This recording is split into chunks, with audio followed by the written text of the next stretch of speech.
Assalamualaikum warahmatullahi wabarakatuh. Apa kabar sobat semuanya? Perkenalkan, nama saya Wulan Pujiati dari SMA Negeri 8 Tangerang, mengajar PPKN. Saya sudah mengikuti kegiatan BIMTEK Guru Belajar yang dilaksanakan oleh Kemendikbud seri asesmen kompetensi minimal tingkat SMA. Dan selanjutnya, saya melakukan pengimbasan secara online kepada teman-teman sebagian dari materi yang saya dapatkan dari asesmen kompetensi minimal tersebut. Berikut ini pengimbasan yang sudah saya lakukan kepada teman-teman saya. Assalamualaikum warahmatullahi wabarakatuh. Selamat sore. Waalaikumsalam warahmatullahi wabarakatuh. Selamat sore teman-teman.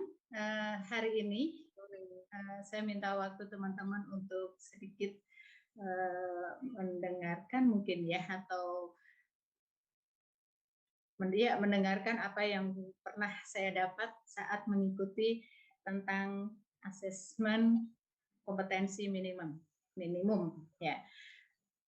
Saya ingin berbagi sedikit saja, tidak banyak karena materinya cukup lumayan banyak sekali tentang asesmen kompetensi minimum yang kemarin saya ikuti ya. Di sini saya tampilkan beberapa bagian penting tentang asesmen nasional. Ya, di dalam asesmen nasional itu ada 3 hal yang paling utama. Ada asesmen kompetensi minimal, survei karakter, dan survei lingkungan belajar. Sementara asesmen kompetensi minimum itu sendiri yang biasa disebut dengan AKM terdiri dari 2, meliputi asesmen literasi membaca dan asesmen numerasi. Literasi membaca ini sendiri meliputi ada 4, ada memahami, menggunakan, kemudian mengevaluasi, dan merefleksi. Sementara asesmen numerasi ini terdiri dari 3 hal, yaitu memahami, mengaplikasi, dan bernalar. Berikut akan saya sampaikan petunjuk dan teknis pelaksanaan dari asesmen nasional. Pastinya, asesmen nasional ini berbasis komputer dan bersifat adaptif. Pertanyaan-pertanyaan yang ada di situ akan disajikan bergantung dari kemampuan siswa. Ya, nanti ada tahap-tahap level atau tingkatan yang akan dijalani oleh siswa. Peserta, ini berkaitan dengan peserta dalam petunjuk teknis di sini. Peserta meliputi seluruh satuan pendidikan. Tapi di sini tidak semua murid, jadi hanya sebagian. Kemudian di dalamnya pemilihan sampel secara acak untuk peserta yang mengikuti AKM. Selanjutnya tentang jadwal pelaksanaan, untuk AKM dilaksanakan selama 2 hari. Hari yang pertama, ya, ini tes literasi, survei karakter, ya, untuk SD, SMP, kemudian SD ya, setingkat SD, kemudian SMP dan SMA itu tes literasi, waktunya yang berbeda, survei karakter ya, beda waktunya aja, sama materinya, sama isinya ya, yang jelas bobotnya pasti beda. Kemudian di hari kedua tes numerasi 75 menit untuk SD, SMP dan SMA, tes numerasi 90, survei lingkungan belajar 30 menit. Selanjutnya kriteria peserta. Ya. Tadi disampaikan bahwa kriteria peserta di sini meliputi seluruh satuan pendidikan, ya, baik dari tingkat SD, SMP maupun SMA. Tidak semua murid, karena memang hanya diambil sebagian berkaitan dengan yang ketiga, poin ketiga di situ pemilihannya secara acak, ya, sampel aja secara acak. Kemudian diambil dari kelas 5, itu tingkat SD, tingkat SMP kelas 8, dan tingkat SMA di kelas 2 atau kelas 11. Setiap peserta ini akan mengerjakan tes literasi membaca, tes literasi numerasi, survei karakter, dan survei lingkungan. Berikutnya mengenai butir soal asesmen kompetensi minimal. Ada 5 jenis bentuk soal yang akan diterima oleh siswa atau peserta yang mengikuti AKM di sini. Yang pertama bentuk pilihan ganda. Kemudian pilihan ganda kompleks, menjodohkan, isian singkat, uraian. Mungkin teman-teman sudah tahu apa bedanya ya pilihan ganda dengan pilihan ganda kompleks. Ada yang belum tahu?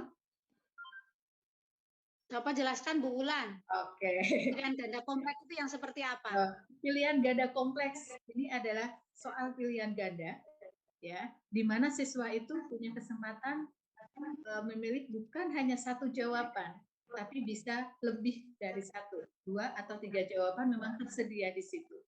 Ya, itu tentang pilihan ganda. Ya, kalau pilihan ganda biasanya yang kita lakukan saat ujian itu ada hanya satu pilihan ganda, satu aja jawaban, tapi di sini memang ada beberapa jawaban yang bisa di checklist oleh siswa dan itu memang benar. Biasanya poin atau bobotnya berbeda dengan yang soal pilihan ganda. Itu ya, untuk isian singkat menjodohkan, yang lain mungkin sudah paham. Terima kasih. Berikutnya, hasil AKM. Hasil AKM di sini nantinya akan dilaporkan dalam 4 kelompok yang menggambarkan tingkat kompetensi yang berbeda. Nah, di sini ada kelompok pertama, ya, ini perlu intervensi khusus. Kemudian kelompok kedua tingkat yang dasar, kemudian cakap ketiga dan keempat mahir. Nah, detail yang bisa kita lihat apa sih kelompok anak dari hasil laporan itu, kenapa ini masuk ke kelompok yang intervensi khusus, perlu intervensi khusus, kenapa dasar, cakap, dan oh ini sudah termasuk mahir. Ini dilihat dari hasil yang didapat kalau murid belum mampu menemukan dan mengambil informasi ya eksplisit yang ada dalam teks ataupun membuat intervensi sederhana, itu kelompok yang paling rendah ya, yang intervensi khusus. Yang dasar di sini, ya kelompok dasar di sini, murid mampu untuk menemukan dan mengambil intervensi secara eksplisit yang ada di dalam teks serta membuat interpretasi sederhana. Yang ketiga, murid mampu membuat interpretasi dari informasi implisit yang ada di dalam teks, mampu membuat simpulan dan hasil integrasi dari beberapa informasi dalam suatu teks. Karena literasi ini kan berkaitan dengan bacaan ya, jadi ada bacaan, disitulah murid mampu membuat interpretasi dari informasi tersebut. Ini tingkat yang paling bagus di sini, hasil laporan yang paling bagus yang ada pada anak, bahwa murid ini mampu mengintegrasikan beberapa informasi lintas teks, ya, antara lain mengevaluasi isi, kualitas, ya, cara penulisan suatu teks, dan bersikap reflektif terhadap isi teks itu sendiri. Jadi bacaan yang diberikan nanti ini siswa bisa untuk menganalisa ya, bisa melihat atau menemukan apa saja yang ada di dalamnya. Untuk numerasi, ini juga ada 4 tingkatan. Ya, kalau murid hanya memiliki pengetahuan matematik saja, ya, yang terbatas saja, murid hanya menunjukkan penguasaan konsepnya, itulah intervensi yang khusus ya, perlu intervensi khusus artinya perlu untuk diberikan lagi pembelajaran terhadap materi supaya lebih, karena lebih apa ya, lebih bisa nantinya diterapkan dalam kehidupannya. Ya, tingkat dasar di sini murid memiliki keterampilan dasar matematika ya, komputasi dasar dalam bentuk persamaan langsung, konsep dasar dan seterusnya. Kemudian yang cakap, murid mampu untuk mengaplikasikan langsung pengetahuan matematika yang dimiliki dalam konteks yang lebih beragam. Yang terakhir, ini murid mampu bernalar untuk menyelesaikan masalah kompleks serta non-rutin berdasarkan konsep matematika yang dimiliki, yang sudah dimiliki dia tentunya. Ya, itu beberapa detail tingkat kompetensinya. Ya, 4 kategori tingkat penguasaan di sinilah ya yang diharapkan nanti siswa ini menjadi evaluasi ya, evaluasi buat sekolahan. Berikutnya di sini, nah ini yang nanti teman-teman akan bisa melihat Sekarang lebih bicarakan tentang berbasis kompetensi, ya. Sementara sebelumnya itu berbasis konten. Benar begitu ya? Ya. Ya. Apa bedanya ya? Nah, di sini apa bedanya? Berbasis kompetensi ini berbeda dengan yang berbasis konten.